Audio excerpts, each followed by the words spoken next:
È chiaro che c'è una sorta di, da una parte di diffidenza, da una parte di dire ma perché solo noi, e quindi cerchiamo di capire, di informare la gente su quello che come amministrazione possiamo fare, su quello che possono far loro e su come insomma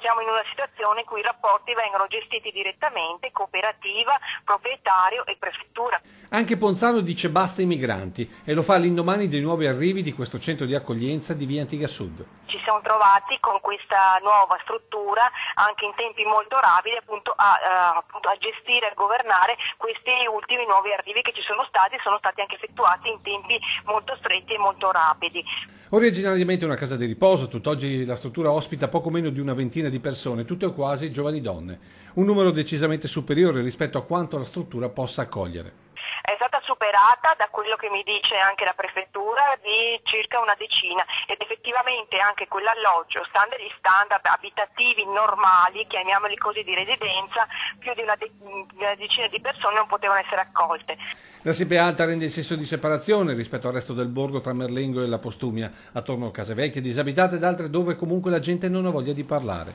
soprattutto adesso che la presenza degli stranieri si è fatta di peso. Contiamo che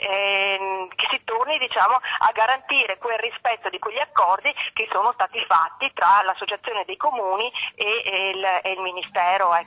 proprio per evitare che sempre i soliti comuni siano chiamati in causa, che siano chiamati a dare la disponibilità, mentre tanti altri invece allegramente se ne lavano le mani, non riconoscendo che c'è un problema a livello nazionale che coinvolge tutti. Dalla prefettura solo la conferma che l'emergenza migranti continua. Siamo anche in una situazione di estrema emergenza, me l'ha sottolineata